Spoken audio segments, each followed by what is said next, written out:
Oke Pak Agus, ini udah berapa lama ini proses pembuatan hokian on the rock ini? Untuk proses dari awal ini hampir setahun. Hampir setahun. Hampir setahun. Membungkusnya itu ya? Mulai pertama yaitu kita cari pohonnya yang pas. Pohon ini mau ditaruh di batu yang seperti apa. Nah itu imajinasi kita harus masuk di situ. Tidak sembarangan. Oh pohon ini saya padukan dengan batu ini, tidak bisa seperti itu. Harus ada keselarasan antara pohon dan batunya.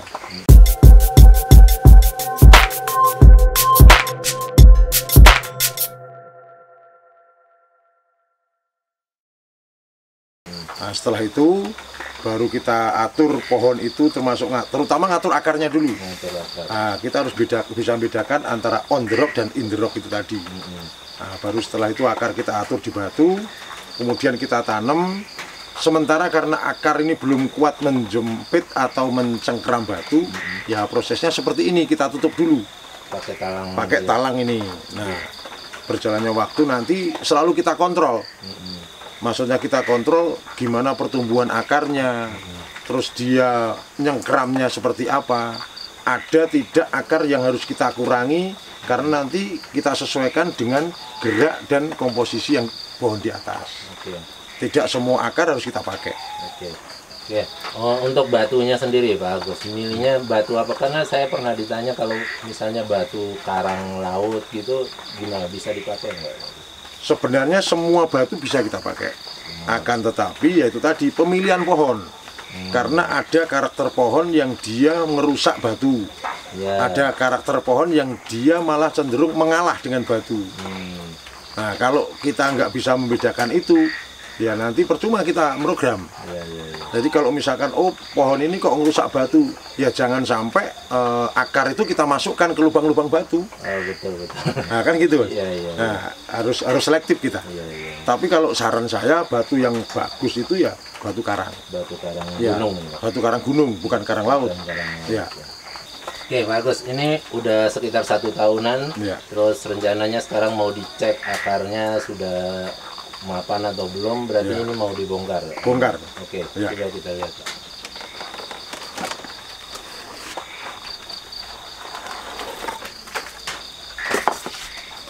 Berarti awalnya ini nggak full ya, ditutup sama batunya itu ya Pak, medianya itu? Medianya full. Full, berarti ini udah pernah dikurangi medianya sebelumnya? Udah. Oh udah pernah dikurangi.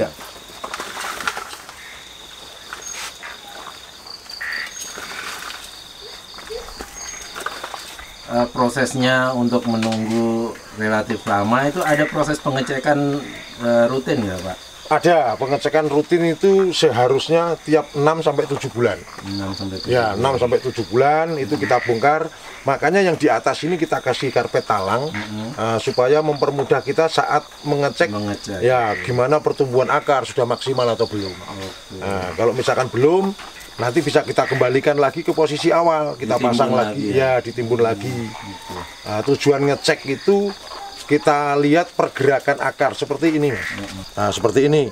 Nah, akar ini kan harusnya masuk ke sana. Tapi pertumbuhan alam kadang akar ini ada yang nyimpang ke sini. Nah, ini harus kita sesuaikan lagi, kita atur lagi. Sampai nanti besarnya akar ini proporsional dengan besarnya batang. Oke, bisa dijelasin proses awalnya Pak Agus? Itu sepertinya ada rafia untuk ngikat itu Pak? Ya, betul. Nah, akar ini kan tidak mungkin dia mengikuti gerak celah batu. Nah, makanya itu harus kita ikat-ikat seperti ini. Nah, ini. Nah, kita ikat seperti ini supaya pergerakan akar ini mengikuti celah batu. Misalkan kok diikat nggak bisa sekarang ya proses, ini harus proses. Mungkin dikencangkan lagi, semakin kita tekan. Kalau langsung, kalau akar kecil bisa. Tapi kalau kita dapatnya akar yang sudah besar, ya kita jangan memaksakan. Harus bertahap. Berarti ketika siap dibongkar, siap diekspos akarnya itu ketika apa Pak Agus? Ini akan bisa dinyatakan siap ketika akar ini sudah serabutnya ini sudah tidak nyebar di atas. Oh begitu. Karena serabut ini kan mereka untuk cari makan. Iya. Nah, kalau serabut ini masih di atas, berarti pergerakan akar di bawah belum maksimal. Belum maksimal. Ya. Nah, kayak ini dulunya akar serabut semua ini, Om. Ya. Tapi karena ini sudah hampir siap, belum sepenuhnya siap ini. Sudah hampir siap perjalanan, ini berarti sudah 75%. Oke. Makanya ini kan serabutnya sudah nggak terlalu banyak. Berarti ini nanti kemungkinannya masih dibungkus lagi. Masih bisa. Ya. Oke. Untuk ukuran akarnya dilihat nggak, Pak? Ukuran besarnya akar? Iya. Ya, itu pasti. Contoh kayak ini, Om. Ini kan terlalu banyak. Nah, ini akan terlalu banyak akarnya ini. Gitu ya? Ya, banyak yang numpuk. Ini kalau memang bisa kita arahkan, kita arahkan. Kalau tidak bisa, ya kita kurangi. Oh, begitu. Ya. Karena nanti harus ada keserasian komposisi antara batu, jumlah akar, dan pohon sendiri. Oke. Contoh misalkan akarnya ini banyak, otomatis pohon di atas harus subur. Iya, iya. Nah, sekarang kalau pohon ini kok tidak terlalu subur, kok akarnya banyak, kan berarti ada yang salah dari pohon atau nutrisinya. Berarti itu fungsinya pengecekan rutin itu? Ya, ini pengecekan rutin. Setelah ini selesai, ini diambilin semua. Ini masih tinggi ini sebenarnya. Oh, batunya tinggi? Ya, ini batunya sampai sedalam ini. Nah, proses ini juga itu. Ini misalkan, oh ini atasnya sudah selesai, berarti ini kita naikkan. Oke, bagus. Misalnya nanti karena akar ini kan dibungkus media. Nah, itu supaya adaptasinya gimana untuk mulai nanti diekspos atau kelihatan itu? Nah, itu ada dua cara, Om. Ya, cara pertama, kalau kita tidak mau mengambil resiko, ya ini yang dikurangi. Contohnya tadi terpal ini kita buka. Oke, ya. Kita buka, ternyata yang atas ini udah siap. Udah siap. Udah siap, padahal batu ini sampai bawah. Nah, kalau kita langsung ambil, itu beresiko pohon stres. Iya, iya. Nah, biar kita tidak nanggung resiko itu, kita korbankan potnya. Oh, potnya. Ya, okay. Misalkan ini kita gergaji di sini. Oh, potnya. Nah, ya. Itu kalau kita tidak mau mengambil resiko. Iya. Tapi resiko itu sebenarnya juga bisa kita minimalisir tanpa harus menggergaji ini.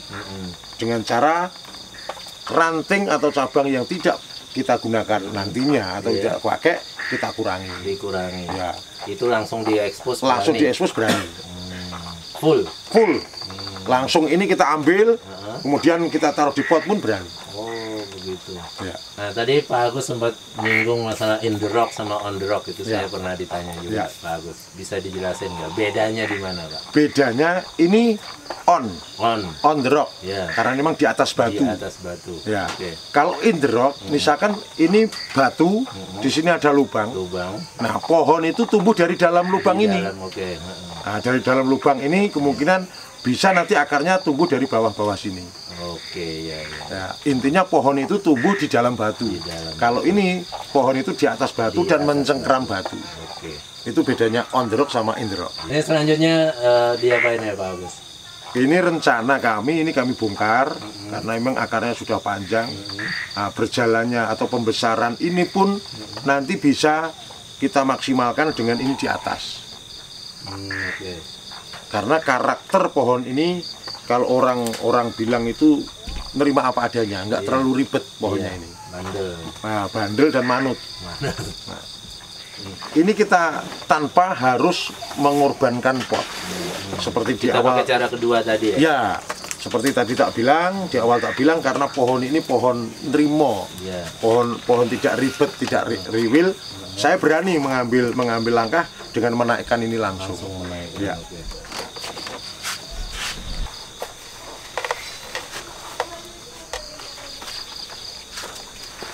Nah, ini kita tarik gini aja berani. Nah, seperti ini. Ambil potnya dulu. Ya, nah, ini kan kita ambil potnya, kita bongkar, ternyata kita cek akar pertumbuhannya udah sampai bawah. Nah, ini berarti berani kalau kita langsung ekspos akar yang ada di batu ini. Dan ya, sambil kita ngobrol-ngobrol, bonsai ini kan punya filosofi, Om. Gimana, Pak? Nah, contoh ini. Ya, ini kalau nanti kita ambil lumut-lumutnya segala macam. Nah, ini akan ketemu Ini batu ini ternyata pisah dengan batu yang di sini. Oh, maksudnya ada dua batu? Ya. Nah, ini ada filosofinya. Gimana? Nah, ternyata pohon ini berarti untuk sebuah batu yang ini, karena seharusnya dia jatuh dari sini. Nah, ternyata dengan kekuatan akar pohon ini mampu menahan batu ini dan memberikan keindahan bagi orang yang melihat. Nah, ini filosofi juga untuk kita. Ya, kalau kita bisa bermanfaat untuk orang lain, kenapa tidak, kan gitu. Nah, filosofinya seperti itu, karena sebuah bonsai itu harus ada filosofi. Berarti itu batu yang di atas ditahan sama akar? Ditahan itu? Sama akar. Ini saking kuatnya ya. Nah, ini bisa dilihat dari sini. Nah, ini kelihatan banget. Kalau batu Tadi ini juga saya perhatiin kok agak goyang ya, nggak? Ya, ini kan ternyata terpisah ya. Ya. Ya, itu tadi seperti yang saya jelaskan, Om, bonsai harus ada filosofinya. Ya. Ini sudah, kalau ibarat orang, kita ini bermanfaat untuk orang lain dan bisa memberikan keindahan karena jerih payah kita. Nah, itu. Ini karena hasil cengkeraman akar pohon yang kuat, dia bisa menahan batu ini. Ini media awalnya ketika ditanam di batu pakai apa, Pak Agus? Nah, untuk media, nah itu yang penting, Om. Maaf, tadi saya lupa. Setelah pohon ini kita atur posisi akar di batu, nah itu jangan sekali-kali kita media pakai pupuk. Oh, gitu. Nah, sama sekali tanpa pupuk. Tanpa pupuk. Ya, karena akar ini belum kuat kalau langsung dikasih pupuk. Nah, tapi kalau pupuk organik boleh. Contoh misalkan sisa-sisa apa nih, sampah yang di daun atau apa yang dibakar segala macam itu. Untuk media paling utama hanya pasir. Pasir. Kalau ada pasir malang itu yang bagus, tapi karena kami keterbatasan segala macam, ya memanfaatkan yang apa yang di alam. Ya ini pasir kalen. Ya, pasir kalen ini ternyata banyak nutrisinya juga ternyata dia. Untuk jenis lain gimana, Pak Agus? Jangan pakai pupuk juga? Sama. Ya? Sama. Semua jenis pohon kalau posisi seperti ini, nah, posisi awal untuk media jangan pakai pupuk dulu. Begitu ada perkembangannya, dia akar dah jalan, baru kita kasih nutrisi dari atas dulu. Dari atas? Dari atas. Setelah berapa bulan, Pak? Itu setelah 2 bulan. Setelah 2 bulan ini kan kelihatan pohon udah jalan. Banyak titik tumbuh segala macam lah, berarti pohon ini udah jalan, akarnya yang jalan maksudnya. Nah, itu baru kita kasih pupuk atau nutrisi yang dari atas. Untuk nutrisinya kami tidak pernah pakai kimia, selalu pakai organik. Kita pakai fermentasi, mau fermentasi buah, mau fermentasi dari contoh kayak pohon-pohon apa, pisang segala macam itu kita fermentasi, ambil airnya, kemudian baru kita siramkan. Cair ya, Pak? Ya, cair tapi bukan yang kimia. Karena kalau kimia kami belum berani dengan posisi akar yang baru. Kalau akar udah kuat nggak masalah. Apa namanya, kokian on the rock. Tadi pindah pot dari pot plastik dibongkar, kemudian mau diganti ke pot ceker. Akarnya udah lumayan, udah kelihatan, udah kuat. Ini sekitar 1 tahunan ya, Pak Agus? 1 tahun ya. Ya, udah. Oke, media masuk.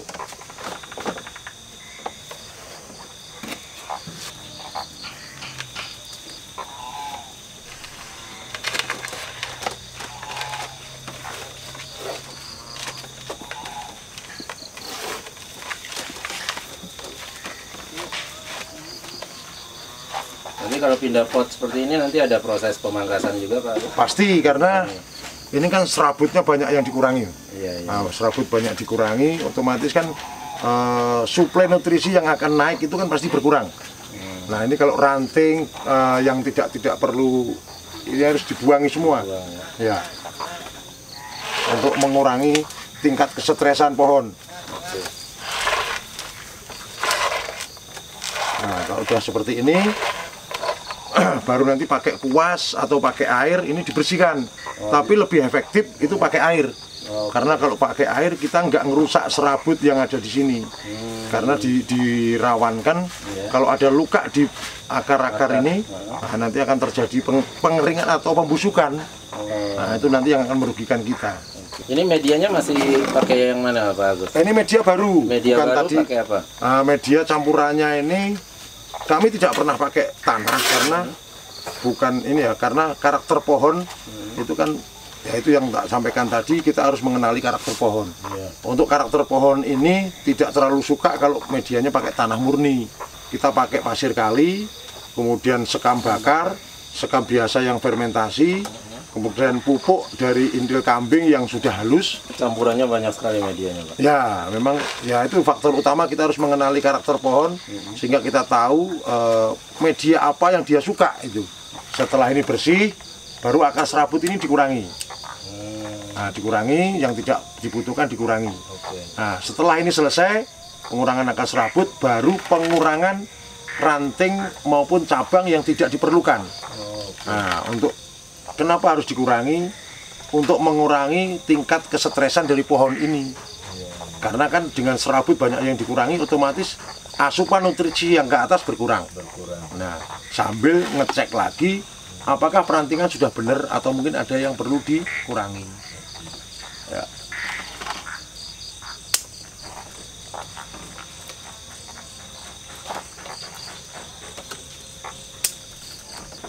Nah, pemilihan ini juga sangat penting karena jangan sampai kita salah. Karena ketika salah kita ngulangi akan dari nol lagi. Ibaratnya kita akan mundur puluhan bahkan ratusan langkah. Akan tetapi kita juga nggak boleh terlalu takut. Dalam arti kata tidak boleh terlalu takut. Contoh misalkan ini kok sekiranya ganjel, daripada nanti ke depannya ini akan nggak bisa maksimal, ya sudah kita ambil. Kita mundur 1 sampai 10 langkah tidak apa-apa, tapi nanti begitu selesai kita bisa maju ribuan langkah. Gitu. Jadi jangan nanggung. Berarti ini nggak perlu di pruning habis Pak Agus ya? Kalaupun toh di pruning nggak apa-apa, ya. Tidak di pruning juga apa-apa. Sebenarnya pruning itu ketika kita mengetahui bahwa pohon ini tidak kuat setelah dibongkar mensuplai ini. Tapi ketika kita yakin bahwa ini akarnya ini masih kuat untuk mensuplai, tidak di pruning juga tidak apa-apa. Alasan di pruning itu kan untuk mengurangi fotosintesis, kemudian di pruning itu kita untuk mengatur arah cabang, ranting sampai ke berikutnya. Nah, kalau ini sudah terarah semua, kenapa juga harus kita pruning ini? Cukup dipangkas saja. Ya, cukup dipangkas saja bisa.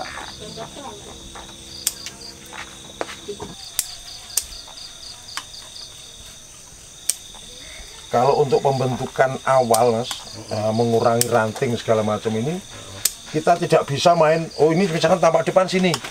Oh, kita motong dari samping, dari belakang, tidak bisa. Semuanya harus patokannya dari depan.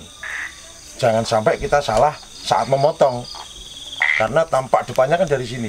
Tapi karena ini arahnya semuanya sudah terbentuk, mau dari sisi manapun tidak masalah kita. Oke, berarti sebelum pas pemasangan di batu itu udah ditentukan mukanya dulu? Ya, wajib itu. Jangan sampai kita salah menentukan tampak depannya juga.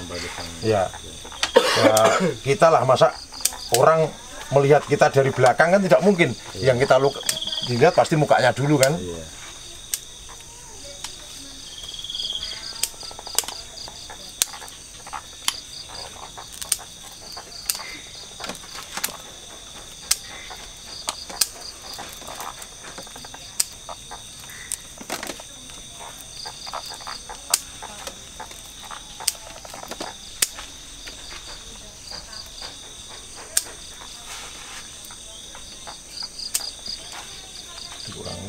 Ya, karena pertumbuhannya dia subur, akhirnya banyak ranting, cabang itu yang saling bersilangan. Nah, ini tujuannya kita selalu kontrol dan cek itu harus setiap saat. Jangan sampai kita kelewat, karena kalau kelewat nanti jadinya malah ngenolkan lagi. Ini tampilan setelah dipres, bukan di pruning. Nah, ini juga ada alasan dengan gerak batang ini condong, karena posisi dia menahan batu ini. Nah, kemudian pergerakan ini juga tidak mungkin dia akan statis. Nah, kenapa ini topnya kita bikin agak ke sana? Kenapa kok topnya tidak mengarah ke gerak dasar pohon ini? Karena kayak ginian. Masa orang selamanya miring kayak gini kan tidak mungkin. Iya. Nah ini karena ini miring, topnya ini yang bikin kita lurus. Iya. Berarti dia dalam hidupnya berusaha untuk Naik. naik. Kalau topnya kita bikin ke sini ya salah. Setelah ganti pot seperti ini, penempatannya gimana? Nah, ini harus melewati masa karantina dulu. Ditaruh di tempat yang tidak langsung kena sinar matahari. Iya. Tapi harus kena matahari walaupun itu hanya bias. Oh, gitu. Ya, tidak boleh terus di tempat yang benar-benar tidak kena matahari, justru malah dia akan stres. Jadi tempat teduh tapi kena bias matahari. Berapa lama waktunya kita lihat perkembangan pohon ini. Ciri-cirinya gimana ya? Ciri-cirinya gampang. Selama tidak ada daun yang menguning, berarti aman. Aman. Ya, apalagi kalau ada 1 atau 2 yang titik tumbuh baru, berarti itu super aman. Nah, kalau terjadi misalkan kok ada daun menguning, ya perlu kita kasih contohnya misalkan B1. Ya. Karena itu untuk mengobati tingkat atau mengurangi tingkat kesetresan pohon. Oke, terima kasih banyak Pak Agus, teman-teman Ya. dari komunitas Ahadidar, ada Mas Panjul, Mas Agung, terima kasih banyak udah sharing-sharing tentang Hoki on the Rock ini. Pak Agus, kalau misalnya ada teman-teman tertarik main ke sini atau ada teman-teman di Magelang yang belum tahu ada komunitas bonsai di sini, mungkin bisa ngasih kontak, alamat yang bisa dihubungi Pak Agus. Ya. Untuk paguyuban kami Ahadidar Magelang, alamatnya di Jalan Gatotkaca 3 nomor 22, Panca Arga 2 Magelang. Oke. Untuk nomor WA-nya 081 391 18 2195. Oke, kalau ada teman-teman mau bergabung itu apa syaratnya Pak Agus? KTP mungkin atau udah vaksin mungkin? Sebenarnya tidak ada syarat khusus. Ya. Tapi syaratnya sangat berat, Om. Apa itu Pak? Harus semangat. Harus Udah itu aja. Oke. Ya. Oke, terima kasih banyak Pak Ya. Agus, teman-teman, Mas Panju, Mas Agung, terima kasih banyak.